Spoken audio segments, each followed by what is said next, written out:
Bueno, pues buenas tardes, bienvenidos a quienes están aquí presentes. Vamos a empezar hoy con la clase de Jnana Yoga. Hoy es la clase de introducción. Ya ven que el jueves pasado le tocó a Karma Yoga.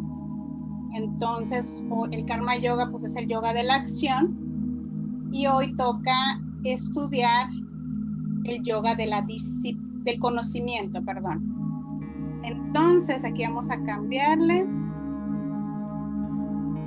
Es el yoga del conocimiento. Como todos los senderos, los 4 senderos que les comenté la vez pasada, todos conducen al mismo objetivo del yoga, que es la unidad con la conciencia universal, que traducido a lo mejor algo más terrenal, pues es tener una vida más feliz, más plena, ¿no? Entonces, estas clases, así en general, lo que vamos a buscar es conocer el alma y conocer cómo funciona nuestra mente, pero desde un lenguaje como más occidental, científico, como nosotros nos gusta acá, ¿no? De tal forma que nuestro intelecto va a estar como más pacificado porque va a recibir información como nosotros estamos acostumbrados en Occidente y ahorita vamos a hablar de eso. Y por lo tanto también al entender y que el intelecto se sienta más tranquilo con mayor información que lo satisfaga, vamos a ir aclarando muchas dudas con respecto al alma, la espiritualidad, que pareciera que es algo muy subjetivo. Y conforme vamos resolviendo estas dudas, el intelecto se va calmando, pacificando, pero también nuestras decisiones van siendo más claras. Vamos viendo con más claridad el mundo y eso creo que es algo que nos viene muy bien hoy en día. La estructura de estas clases para el Jnana Yoga se divide en 3 partes. La primera parte se le llama es Ravana, igual que en Karma Yoga, que hace referencia a escuchar. Es como los maestros védicos o los gurús transmitían oralmente la sabiduría védica. Los textos védicos y toda su sabiduría, así es como se transmitieron a lo largo de muchos milenios hasta el día de hoy. Sigue muy viva la tradición védica, a diferencia de otras tradiciones que ya pues evolucionaron quizás, pero ya están muertas las originales. No sé, una cultura griega, por ejemplo, que ya como tal pues ya no permanece viva. La cultura védica está muy viva todavía, entonces se le va a dedicar estas clases siempre en los 30 minutos. Se va a tratar sobre conocimiento que tiene que ver con el ser, ¿no? Entonces, por el ser me refiero a esta alma, ¿no? De lo que acabo de comentar. Después de los 30 minutos, vamos a hacer 15 minutos sobre que tenga que ver con reflexionar sobre el tema o sobre los temas que se hablaron, A ver, por aquí me están mandando mensajito que le bajemos a la música. ¿No? Ahí está. ¿Mejor, Ileana? Ahora ya no se oye nada de musiquita. Sí, ya la quité. Nada más era una prueba que andaba haciendo. Muchas gracias. Bien, entonces la segunda parte les comentaba que son 15 minutos dedicados a reflexionar sobre lo que estuviste escuchando sobre la enseñanza con respecto al alma, la mente, cómo funciona la mente de esa sabiduría védica. Y eso se le llama manana, que ahorita también lo vamos a practicar. Y los últimos 15 minutos es meditar, que esto se le llama Nidhi Dhyasana, que viene de Dhyana, que para los que andamos en el yoga, Dhyana significa concentración, lo cual te lleva a un estado meditativo. Los 15 últimos minutos nos vamos a dedicar a concentrarnos, a meditar en una frase que resuma toda esta enseñanza, ¿no? Entonces, siempre va a ser así la estructura de estas clases, y son clases que no tienen fin, es un conocimiento sin fin. Pues imagínense estudiar la espiritualidad, pues no tiene fin, ¿verdad?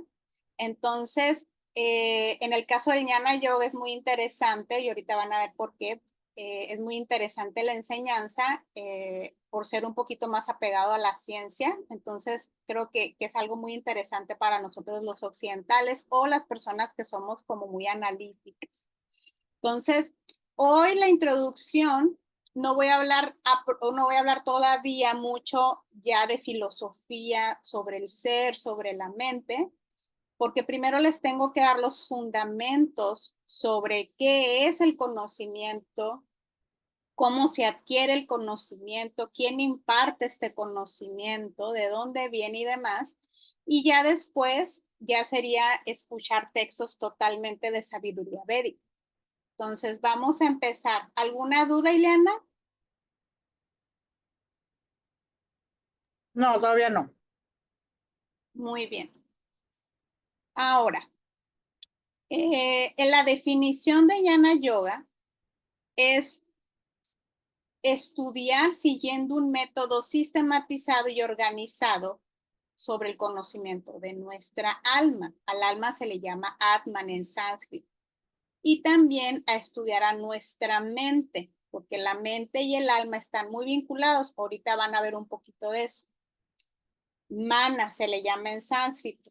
¿Con qué fin estudiamos eso? Todos los sistemas de yoga van a terminar diciéndote para unirnos con la conciencia universal. La conciencia universal se llama Brahman en sánscrito, y ese también va a ser un tema de estudio en Jnana Yoga. Entonces, resumiendo, esto es la definición, eso es lo que se hace en las sesiones de Jnana Yoga, y tratamos de hacerlo lo más fiel posible a cómo se hace con un maestro, con un gurú fidedigno, que ahorita vamos a hablar de eso. ¿Para quiénes está dirigido este tipo de sesiones? Pues ya les comenté, ¿verdad? El chiste es que desde este método un poquito más aproximado a nuestro entendimiento científico en Occidente, pues que esto a lo mejor ya teníamos la inquietud de profundizar más en la espiritualidad, pero como nos lo explican de forma tan abstracta y tan subjetiva, que pues me desanimo porque nadie convence a mi intelecto, y si nadie me convence mi intelecto, pues desecho esa enseñanza porque siento que no tiene validez. Cuando nos estamos perdiendo de una sabiduría maravillosa, y yo se los digo como alguien que cree mucho en la ciencia, pero sé que la ciencia está limitada. Cuando yo empecé a conocer y estudiar los Vedas, me di cuenta que ahí hay mucho más expansión que en la ciencia occidental. Entonces, aprendí a encontrar el lugar para cada cosa, ¿verdad? Y es lo que les quiero compartir porque te cambia mucho la perspectiva de vida. Y si eres una persona con un mayor entendimiento, y por lo tanto, si tienes mayor entendimiento, eres una persona con menos sufrimiento porque te ahorras mucho de ello, ¿no? Entonces, aquí se trata de usar la lógica de lo que se dice, y por eso va a haber una sesión de reflexión, como les llamaba, donde ustedes participan, ¿vale? Igual si tienen duda, pues me avisan. Dice aquí, según hay muchos gurús, muchos innumerables. Aquí cito a uno, a Swami Rama, que es uno de mis gurús de cabecera, que no me tocó conocerlo en vida, pero tiene muchos ashrams, muchos centros védicos alrededor del mundo, y admiro mucho sus enseñanzas. Ojalá espero tener la dicha de conocer personalmente sus centros físicamente. Él dice, o él decía, que si la fe no ha sido filtrada por los razonamientos puros del Buddhi. Buddhi es una de las funciones de la mente, que aquí lo van a aprender. Dice que si la fe no ha sido filtrada por Buddhi, se va a crear una ilusión que conduce a la ignorancia, a la oscuridad. Por lo tanto, nosotros al practicar Jnana Yoga, evitamos esa fe ciega porque lo que hacemos es analizar y entonces al analizar nos damos cuenta porque surge desde el interior de nosotros una conciencia que siempre ha estado ahí dormida, pero al escuchar estas enseñanzas se despierta. Ya eso es a lo que se le llama en el yoga esta verdad desde el interior. Entonces, cuando tú tienes esas realizaciones internas de conocimiento, es como cuando en Occidente decimos, ay, tuve una revelación o tuve, ¿cómo dicen, cómo decimos acá? Hay una palabrita, se me fue, ahorita me voy a acordar, pero que como que se te prendió el foco y se te ocurrió una gran idea, algo muy creativo o solucionaste algo y decimos, ajá, ya lo tengo, ¿no? Epifanía. Hay otra palabrita, pero pueden ser, por supuesto que la epifanía cabe completamente en esto. Puede ser una epifanía o puede ser el aha moment, en fin, ¿no? Todos esos momentitos donde sentimos que, ándale, sí es cierto, por alguna razón yo lo sentí en el fondo de mí y me inclino a creer en ello, ¿no? Eso es lo que te vas a empezar a dar mucho cuenta porque le empezamos a dar a la razón muchos insights, muchos conocimientos que no había escuchado antes y que sin embargo están latentes en la conciencia colectiva, que poco a poco te vas a ir familiarizando con todos estos conceptos. No se angustien los que nunca han escuchado nada de esto. El chiste es estar escuchando estos temas, estar entrando a sesiones de este tipo poco a poco y leyendo este tipo de información y poco a poco el intelecto empieza a absorberlo y pareciera magia, pero no es magia. Insisto, es un conocimiento que tenemos dormido y que no lo hemos usado mucho en Occidente porque nos enfocamos mucho al estudio del mundo exterior. Y justamente, siguiendo en esta tónica de cómo vemos el mundo acá en Occidente, pues no me dejarán mentir que la forma de nosotros ver la realidad o cómo evaluamos si algo es real o no, nuestra opinión es que la espiritualidad y la ciencia no se llevan tan bien. Pareciera que son incompatibles. Acá en Occidente así lo vemos. Pareciera, no digo que no muchas personas no creamos o dejemos de creer, hay muchas personas que creen en la ciencia y creen en la espiritualidad. No estoy hablando de tu creencia en particular, hablo de cómo es visto en Occidente y para muchos esa es una visión que tenemos, es un paradigma de que la espiritualidad es muy subjetiva. ¿Por qué? Pues porque no sigue una metodología de rigor científico como se estableció en Occidente. Y por rigor científico es lo que seguimos las personas que hacemos, que nos acercamos a la ciencia. En mi caso, yo no soy científica, pero me acerqué a la ciencia por medio de una tesis y en general cualquier estudio científico tiene que seguir metodología de establecer una hipótesis, argumentar, experimentar, luego viene la estadística que demuestra el resultado y ya concluyes si la hipótesis es válida o no. Eso es lo que constituye más o menos cómo se comprueba, según la ciencia, la realidad. Y como la espiritualidad o la religión propiamente aquí en Occidente no sigue esa metodología, pues no se trata como una ciencia, ¿no? Aquí les estoy compartiendo justamente lo que yo establecí con mi tesis y así rigurosamente seguí esos pasos. Esa fue mi hipótesis y yo tuve que concluir. No les voy a enseñar aquí pues todo el proyecto, el que quiera pues con todo mundo, con todo gusto se los comparto porque justamente mi ciencia, como yo amo los Vedas, usé técnicas védicas de germinación y nomás les digo para promover más el conocimiento védico, una de las técnicas védicas salió mucho más efectiva que no haber usado técnicas védicas. Entonces, eso nomás para darles una promoción a la sabiduría védica, porque la sabiduría védica está presente en todo y está presente en la horticultura védica como tal, tiene sus propias técnicas y demás. Pero bueno, el tema es que esto es la ciencia que nosotros seguimos acá en Occidente. ¿Alguna duda? No, muy bien, continúo.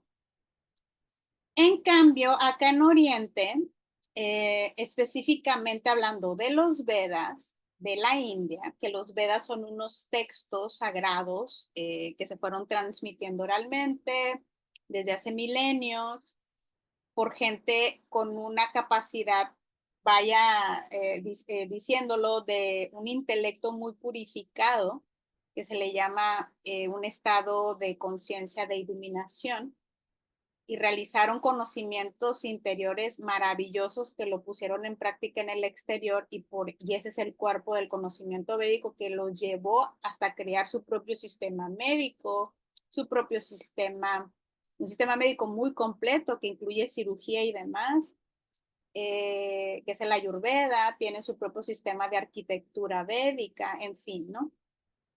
Entonces, en los Vedas, acá en el hinduismo, para ellos no hay este conflicto que tenemos en Occidente, que no tienen el conflicto de que el conocimiento espiritual y el conocimiento material no se traten igual. Para ellos los dos son una ciencia porque les dan una metodología cercana a la metodología científica que tenemos acá.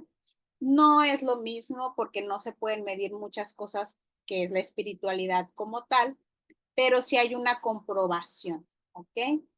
Entonces, el Jnana Yoga lo que hace en particular es justamente investigar, hace sus enunciados como algo paralelo, pudiera decirse como lo que es una hipótesis, y luego empiezas a comprobar con tu propia experiencia directa, como resumiéndolo para darte este lenguaje que tú puedas comprender mucho mejor, pero lo mejor es justamente estar tomando estas clases para que tú vayas comprendiendo este proceso y que tú veas teniendo estos momentos, ajá, y que tú compruebes por ti mismo que lo que vas aprendiendo lo puedes ir aplicando a tu vida diaria. Y aquí tiene todo que ver desde una forma como más tangible, aunque la mente no se ve, pero sabemos que existe, ¿verdad? Desde una forma más tangible el proceso mental, eso lo entiendes, porque sabemos que hay muchos trastornos mentales y emocionales que van de la mano.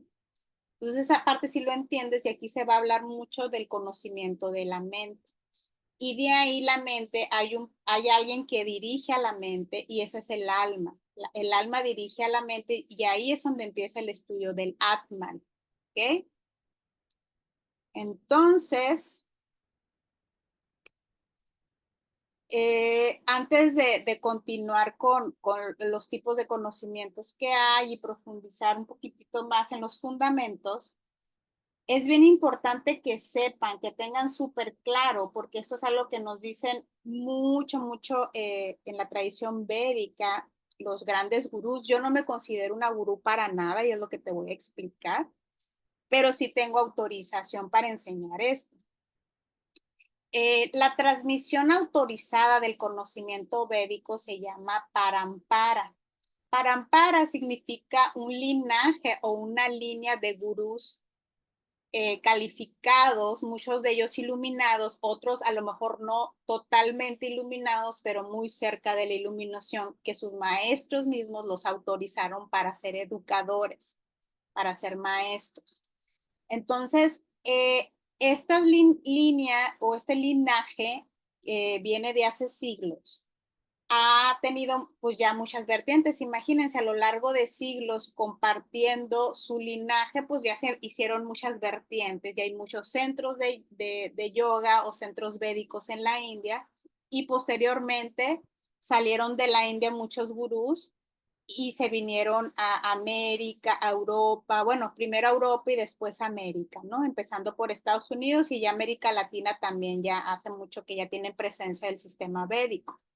Gracias mucho al yoga físico, al Raja Yoga, que se lo vamos a ver en el siguiente jueves.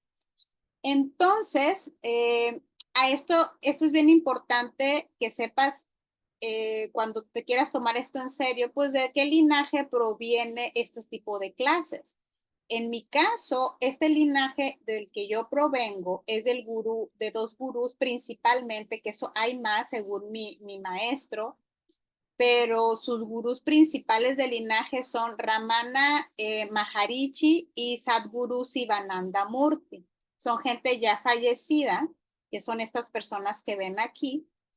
Y obviamente yo a ellos no los conocí, ni tuve contacto con ellos de ninguna forma, pero mi maestro con el que yo estudié y me certifiqué, el gurú y escritor David Crowley, él está vivo, él es una gran eminencia en el campo védico, aunque nació americano, estadounidense, en la India por su devoción y su gran capacidad de difundir la sabiduría védica, porque él domina el ayurveda, el yoga, la astrología, y es tan claro para explicar y que ha dedicado toda su vida a ello, pues ya está muy reconocido en la India y lo aceptan como un gurú formal en toda la expresión, con todos los títulos que le acompaña, que no tiene caso que se los explique porque es ya mucha terminología.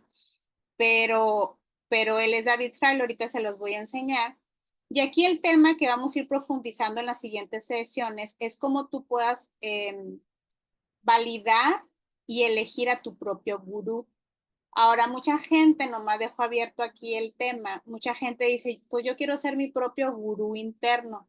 Claro, es muy válido tener tu gurú interno, pero abusados, porque el concepto de autodidacta tiene sus trampas. Yo fui autodidacta mucho tiempo, pero cuando empecé medio a entender un poco que el ego está muy presente cuando eres autodidacta, porque realmente tendrías que ya venir con un karma muy positivo para que te ilumines solo, sin ayuda de nadie. Y la verdad, hay muy pocos casos así y se dan en la India. Acá en Occidente no he sabido, bueno, hay unas personillas que se autoproclaman que están iluminados y que lo hicieron solos, pero la mayoría sí fueron a buscar un gurú, ¿verdad? Para que te diga qué es eso que estás buscando, porque si tú todavía no lo sabes, ¿cómo vas a saber que ya te iluminaste, ¿no? Entonces, esos temas los vamos a seguir abordando sobre el ser autodidacta y sobre buscar un gurú, y llega un punto donde por supuesto ya puedes ser tu propio gurú, pero créanme que toma bastantes años poder llegar a esa posición. Primero sí yo te recomiendo que escuches este tipo de sesiones mínimamente e idealmente busques gurús a lo mejor iluminados, y nos vamos todos a la India a buscar un gurú, que eso es algo que tengo pendiente hacer, ¿verdad? Que ya tengo como en la mira dónde iría yo en la India. Entonces, él es David Fraule, yo me certifiqué con él y eso es lo que a mí me autoriza a yo compartirles de forma muy general este conocimiento, ¿no? Yo les doy como un panorama general de los generales sobre esta ciencia, pero bueno, gurú no lo soy, pero sí puedo ser educadora de este conocimiento, ¿verdad? Ahora, ¿cómo se adquiere el conocimiento védico? Hay dos formas según estas enseñanzas. Está la forma indirecta, que es lo que nosotros estamos acostumbrados, que es por medio de la escritura, la enseñanza de otros, el mismo pensamiento, nada más intelectual, estar pensando y ya. O en la India, que es cuando memorizan un conocimiento, que es como lo hacían, como lo hacen, lo han hecho muchos maestros en la India, que memorizan lo que les dijo su maestro y lo escribieron, ¿no? Esa es una forma indirecta. ¿Por qué se le llama indirecta? Porque al contrario de un conocimiento directo, el directo es, nada más se le puede decir que proviene la enseñanza de un conocimiento directo cuando se sabe que lo que está en ese libro que estás estudiando en el texto védico o que estás oyéndolo de un gurú directamente, sabemos que ese gurú está o esas escrituras provienen de un gurú o de un maestro iluminado, ¿no? Entonces, ese es el conocimiento directo, asegurándote que proviene de alguien que ya alcanzó un estado profundo de conciencia y que por experiencia propia sabe lo que es todo este conocimiento y no porque se lo contaron, vaya, o no porque estuvo ahí medio echándole coco, pero no tiene ni las más mínimas cualidades de un ser espiritual, ¿verdad? ¿Alguna duda?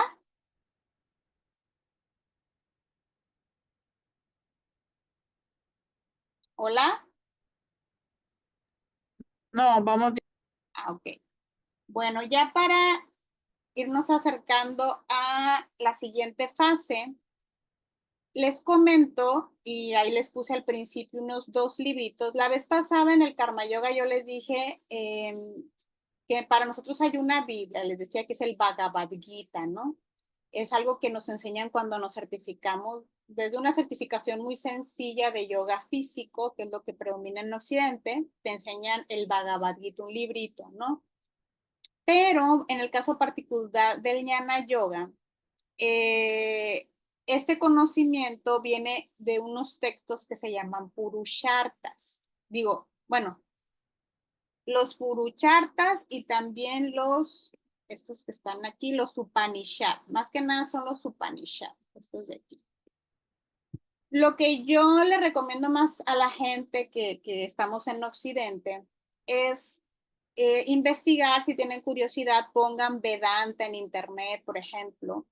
Vedanta son unos textos más modernos que resumen los Upanishad, que los Upanishad sí son como más originales, por decir así, y ahí viene el conocimiento revelado de conocimiento directo, como les acabo de explicar. Pero puede ser más complicado de entender cuando nos vamos iniciando. El Vedanta, por otra parte, es un resumen de prácticas y de conocimiento, de explicaciones de quiénes somos, qué venimos a hacer este mundo, etcétera, etcétera, cómo funciona la mente, todo lo que les vengo diciendo, de una forma un poquito como más digerible, ¿no? Entonces nosotros nos vamos a estar apoyando mucho en los Vedanta Sutras y en todo este conocimiento desde el Vedanta, ¿ok? Y lo que vamos a estar buscando, ¿para qué tener conocimiento si no está relacionado con esta búsqueda infinita del ser humano por la verdad? Que la verdad a veces es relativa para unos, para otros, luego después decimos más cómodamente, pues yo tengo mi propia verdad, es como más cómodo para no pelearnos con nadie, pero resulta que el alma es una verdad universal y esto es algo que todos, esto es un descanso para muchos, no sé si para ustedes, pero es un descanso saber que sí hay un punto de comunión en esa conciencia universal que se estudia en el yoga, que es, que es universal, justamente conciencia universal es para todos. Entonces es una verdad que esa no cambia. El conocer la conciencia universal y el conocer tu alma, que tiene que ver con esa conciencia universal o el absoluto, es una verdad para todos y es una verdad que nunca cambia. Y ya filosofando más, aquí nos explican, es algo que nunca nació, nunca morirá y no depende de nada. Entonces es algo en lo que podemos descansar y por eso la espiritualidad alimenta mucho las emociones de calma y nos hace sentir tan bien porque dejamos de lado este conocimiento occidental que tenemos, que sabemos que la materia es finita, se acaba porque lo vemos cuando se muere una persona y el cuerpo se muere. Pero cuando nosotros empezamos a estudiar la espiritualidad, vemos que ahí no es el fin, porque nosotros al conocer este tipo de información entendemos que la verdad significa el alma, lo verdadero es el alma, es esa energía que está dentro de ese cuerpo y es la energía que está más allá de la mente racional. Entonces, cuando uno empieza a escuchar estos conocimientos, empieza a encender una lucecita dentro de uno y así los más reacios, los más ateos, muchas veces, después de escuchar esto con mucha lógica, que es en lo que consisten estas sesiones, les empieza a hacer mucho sentido, pero pues tienes que escuchar esto y participar, ¿no? Entonces, por eso es que Swami Rama, que él fue un estudioso, y lo sigo citando, él fue un estudioso de los sistemas de yoga, tenía mucha sabiduría de los 4 caminos y él recomendaba de acuerdo a las inquietudes de las personas. Él decía que el amor más bello de todos, a lo que le podemos tener amor, es el amor al conocimiento, ¿no? Y el deseo que deberíamos de cultivar más es el deseo de conocer esta verdad de la que estamos hablando, ¿no? Entonces, ¿Realmente nosotros sabemos amar a este conocimiento y lejos del mundo exterior, lejos de los objetos? Dice ahí, por objeto se refiere mucho a que siempre pareciera que el amor es, si no está depositado en algo de afuera, no es amor. Y aquí esta parte filosófica que poco a poco vamos a ir desmenuzando nos dice que si tú amas esta verdad, que si tú tienes amor por el conocimiento, eso es algo que nunca te va a abandonar. Y no sé ustedes, pero para mí suena bueno. Eso está padre porque por fin me puedo apoyar y enamorar de algo que nunca se va a acabar. ¿Okay? Bien, vamos a dejar la primera parte hasta ahorita, que son los 30 minutitos ya transcurrieron. Vamos a dejar pendiente para la siguiente sesión. Déjenme les pongo una marquita aquí. Nos quedamos en la felicidad. Y en la siguiente clase vamos a ver las 3 áreas de estudio que ya les dije 2 de ellas, que es el alma y la conciencia universal o el absoluto, pero no les mencioné que también se estudia el mundo exterior, la materia. Vamos a hablar sobre cómo dar el primer paso, que vamos a empezar por conocer al Atman, a nosotros mismos, y también les voy a explicar los fundamentos de las 4 funciones de la mente, y ahí aparece Buddhi, que es lo que más nos interesa, eh, pues dominar, todo lo tenemos que dominar, las 4 funciones, pero sobre todo Buddhi, porque se dice que Buddhi es el razonamiento puro, el que no está manchado por manas ni por el ego, ¿ok? Vamos a irlo desmenuzando de a poco, pero bueno. Y después les voy a dejar esta tareita. Bien, vamos a avanzar ahora a Manana. Iliana, ¿estás por ahí? Sí, aquí estoy. Bueno. ¿Qué piensas acerca de lo que se dijo por el momento? Esa es la mecánica, lo estoy poniendo ejemplo. Ahorita no estuvo tan filosófico, fueron fundamentos como más de estructura, pero igual esta es la mecánica que vamos a estar usando en las sesiones. Entonces, de esta estructura que yo platiqué hasta donde me quedé, ¿qué opinión tienes acerca de esto que escuchaste? Pues para mí tiene mucho sentido, eh, porque eh, siempre he tenido en mi vida esa disyuntiva, la mente, lo racional con lo espiritual.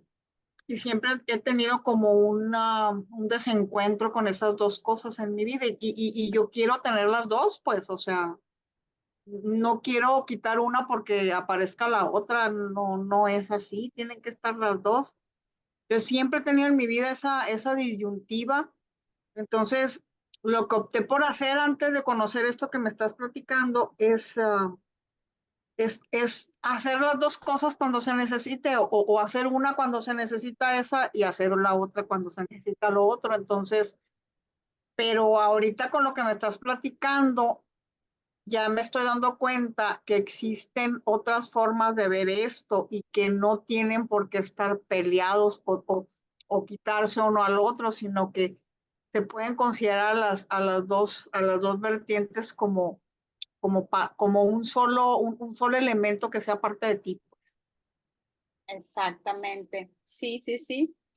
Eh, Totalmente. Y te va a servir mucho, como a mí me sirvió, entender la relación del funcionamiento desde un punto de vista védico, que curiosamente, yo que últimamente me he estado preparando más en técnicas de coaching de vida y de PNL, curiosamente, como siempre lo comento a la gente que habla conmigo sobre los Vedas, no me dejo de sorprender cómo los Vedas ya dijeron cosas desde hace mucho y cómo nosotros en Occidente lo venimos a replantear. ¿A qué voy con esto y con lo que comenta Ileana?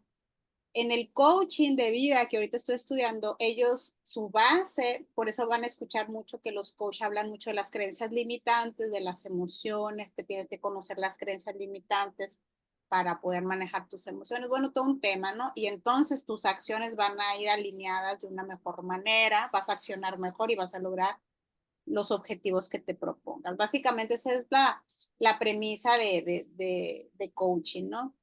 Y en los Vedas ya lo habían dicho, ¿no?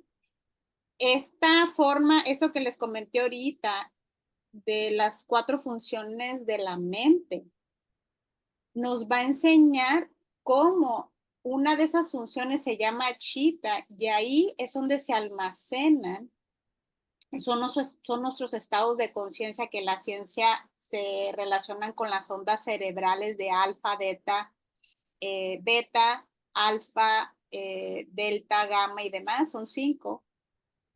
Así le llamamos en la ciencia, pero en el yoga tiene sus propios términos sánscritos desde hace milenios y nos dice cómo estas creencias limitantes que acá en el yoga le llamamos samskaras, nos hacen ser y actuar de una manera y que justamente esto se explica en estas sesiones y es donde vas a encontrar la unidad, Liliana, de esto porque vas a ver que la mente tiene estas 4 funciones y cómo estas están al servicio del alma y cómo para nada están peleadas, para nada, sino que están a merced de ese Atman. Y ese Atman es el que está observando cómo están tus estados de conciencia, cómo están tus sentidos de percepción.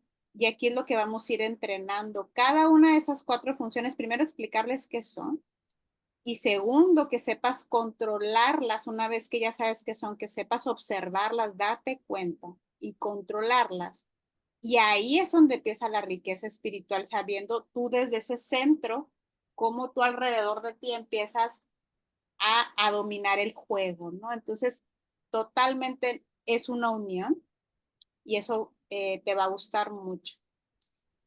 Otra preguntita, Ileana. ¿En qué si estás de acuerdo o a lo mejor ya es redundante o en algo que pudieras haber estado en desacuerdo? Que ahorita, vuelvo a decir, es muy fundamental lo que yo compartí. A lo mejor no cabe mucho la pregunta, pero estas preguntas, créanme, que cuando ya les empiezo a compartir más filosofía de cómo funciona la mente, de lo que dicen los Vedas acerca de lo que es el alma, aquí ya empieza el debate y empieza el intelecto a trabajar y es lo bonito. Y por debate no hay que tenerle miedo, ¿verdad? Por debate no es un conflicto tal cual de que tengamos que conflictuarnos, todo con respeto, pero es lo bonito que la mente empiece a analizar y diga, esto no estoy de acuerdo. Aquí a lo mejor no, pero es para que se vayan entrenando porque sí va a pasar en un futuro.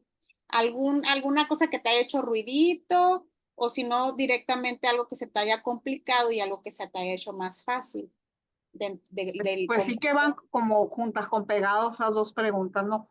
Bueno, algo que de inicio así me quedé, carajo, fue cuando comentaste que los Vedas lo que dicen es no a la fe ciega.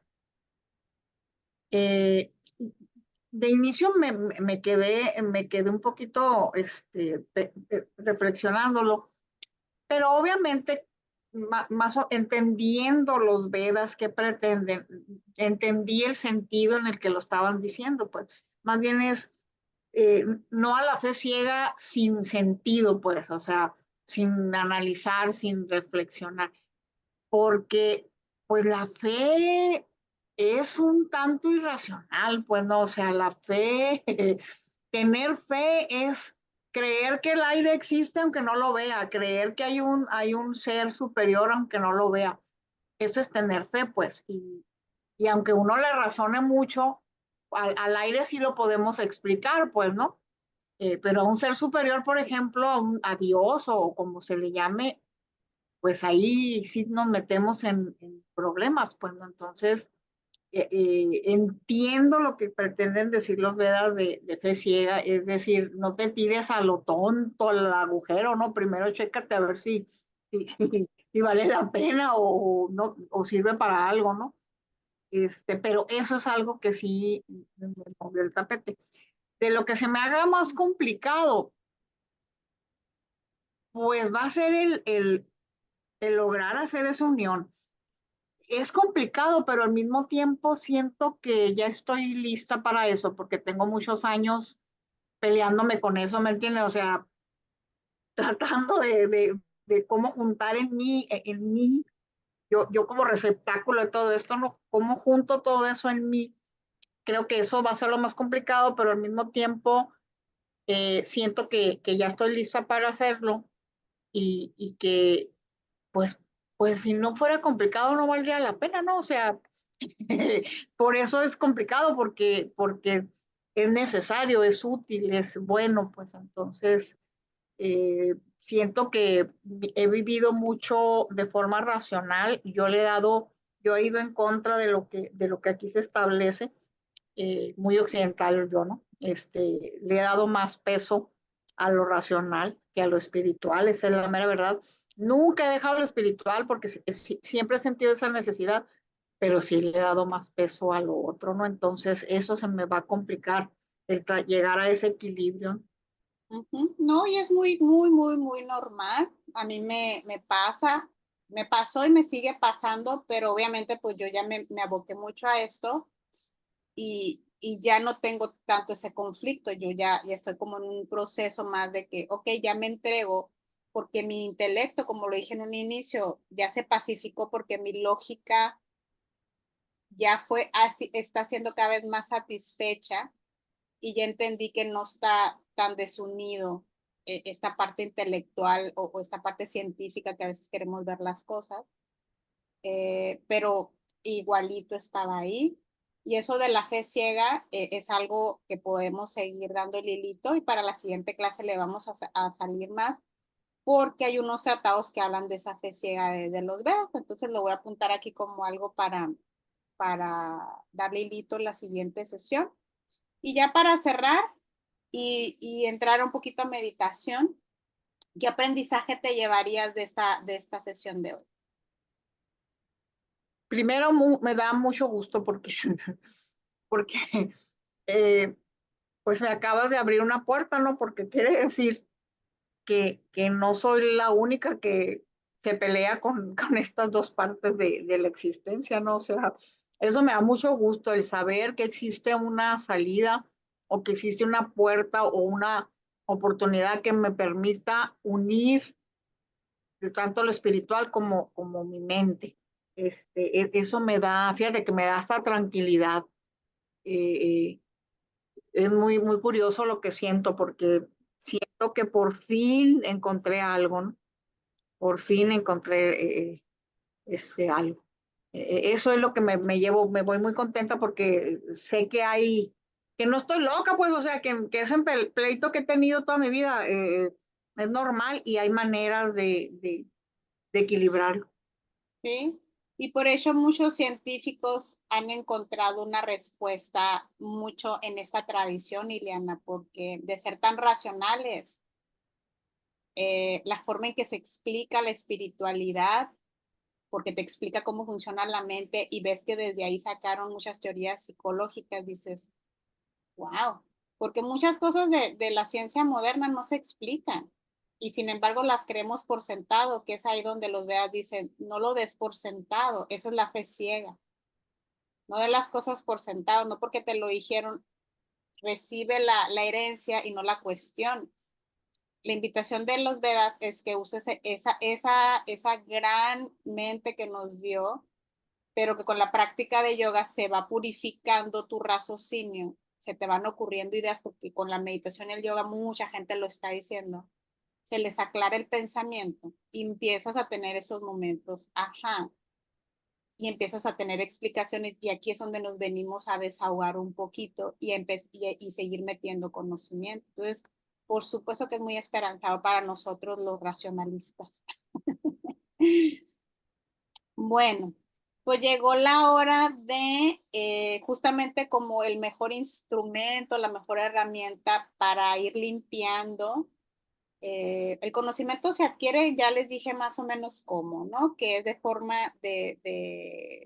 ya sea leyendo o por un maestro, en este caso yo estoy fungiendo como maestra, que te diga como las bases de este conocimiento, te comparte un conocimiento, pero al final de cuentas la meditación, que es la mejor herramienta que nos comparte los Vedas, es la oportunidad que tú tienes, Ileana, justamente para tú no tener intermediarios y tú realmente bajar desde el cosmos esa conciencia universal de la que estamos hablando, que tú la recibas. Y de ahí es que por eso Kundalini Yoga, que a ti te gusta mucho, todas estas prácticas yogicas nos han enamorado de alguna otra manera porque nos purifican. Y vas a escuchar mucho que digo purificar, porque no sirve nada que tú escuches esto, pero no estés limpiando tus órganos sensoriales del mundo externo. Poco a poco te vas a ir familiarizando más con eso, pero eso es lo que hacías en Kundalini Yoga, pero no tenías tanta conciencia.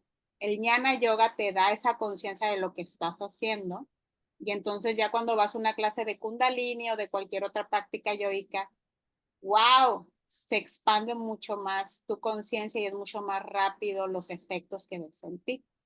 Así que bueno, vamos a cerrar nuestros ojitos. Vamos a sentarnos cómodamente. Voy a dejar de compartir. Y vamos a contemplar la siguiente, la siguiente reflexión que traigo para ustedes, titulada Los hábitos de la mente semejantes a los hábitos de una langosta. Si escuchaste bien, una langosta. Nos sentemos ahí, rota tus hombros hacia atrás, el pecho se abre y tu ombligo ligeramente hacia adentro. Y solo escucha mis palabras. Empezamos. La mente está siempre inquieta. Nunca se detiene en un punto fijo por un periodo considerable. Salta de aquí para allá. Está siempre cambiando y oscilando. Su hábito vagabundo se manifiesta de varias maneras.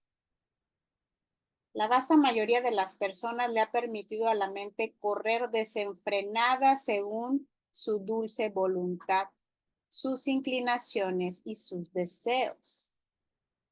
La mente de personas mundanas es grosera, no es apta para la concentración, el autoanálisis ni para la introspección. La mente rayásica es inquieta y turbulenta. Agita el cuerpo y los sentidos y los ata a influencias externas. La mente, sin embargo, de un aspirante espiritual, por el contrario, es calma, recogida, perspicaz y sutil.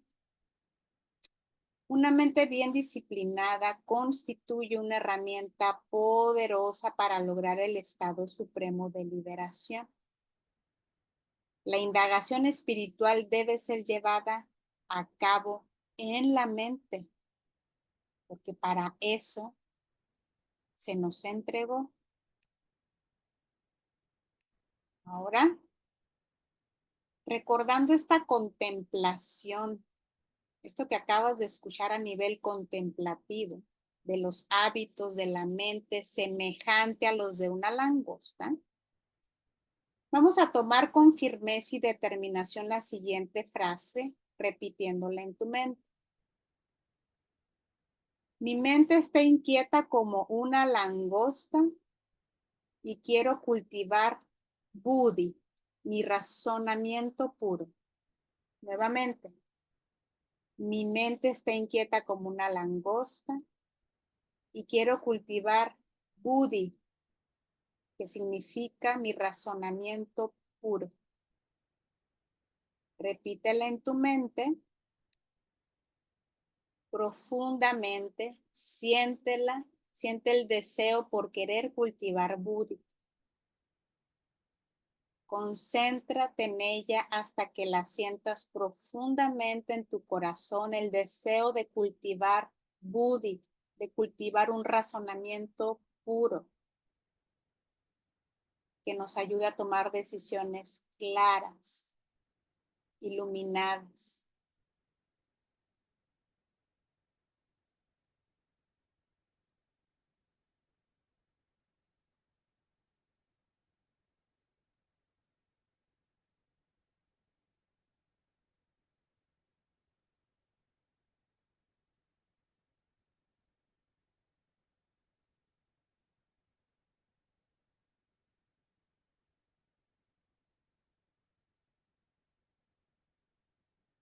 Cuando el sentimiento se debilite o tu mente se distraiga, recuerda la contemplación de lo que escuchaste sobre los hábitos de la mente semejante a los de una langosta. Si recuerdas eso que escuchaste y lo contemplaste, vas a recuperar el sentimiento de cultivar Buddhi sinceramente.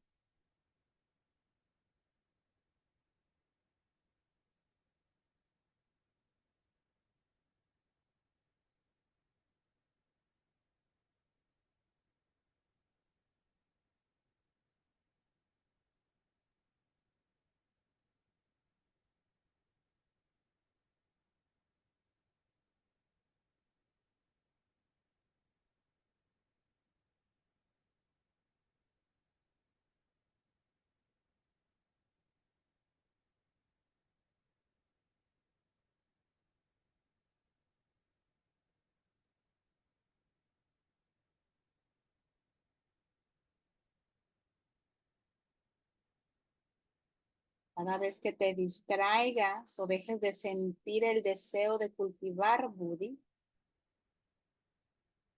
solo recuerda lo que te hizo sentir lo que escuchaste en la reflexión, en la contemplación.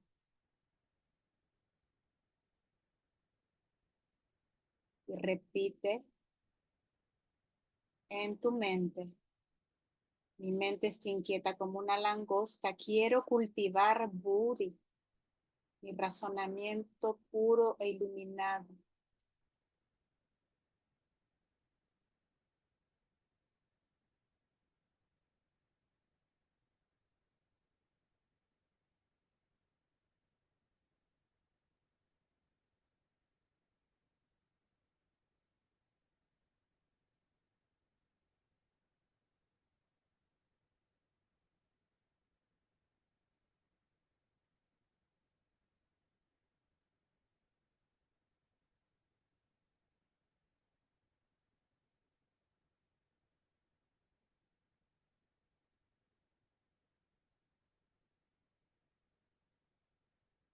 Respiro profundo, relajo mis hombros. Solo unos minutitos más, dedicándote a cultivar Buddhi. Baja, date permiso de regalarte estos minutos para ti,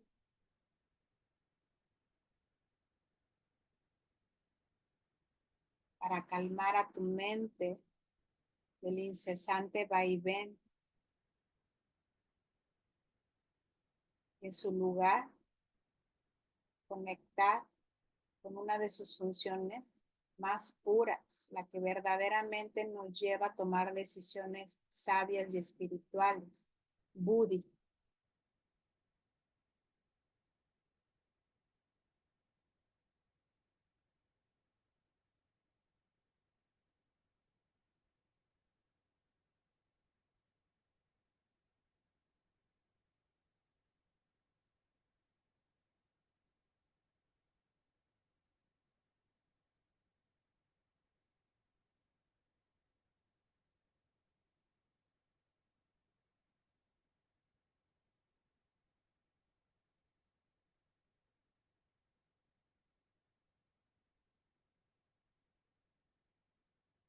Quizás ya te distraíste.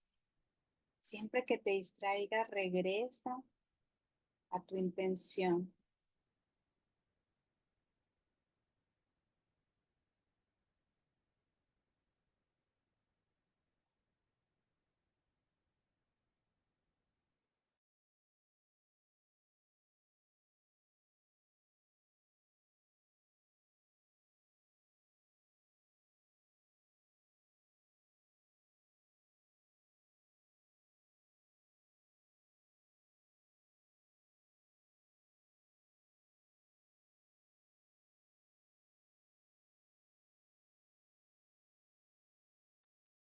Bien. Ahora seguimos con ojos cerrados y vamos a cantar el mantra Om de cierre.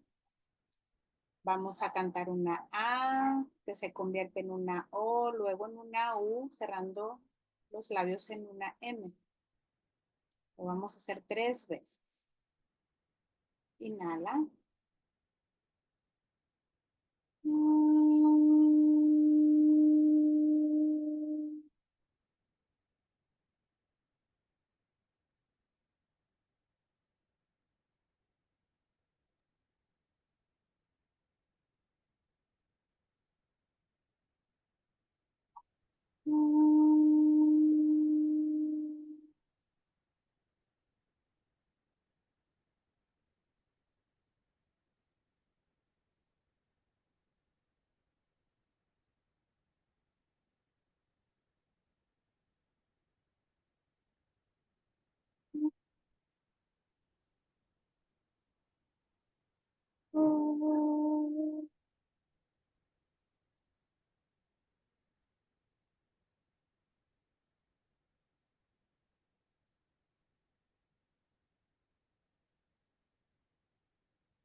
Manos en posición de rezo en tu corazón.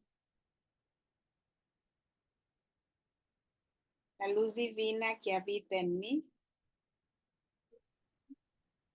honra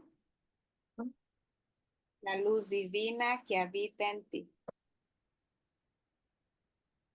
Namaste. Puedes abrir tus ojos.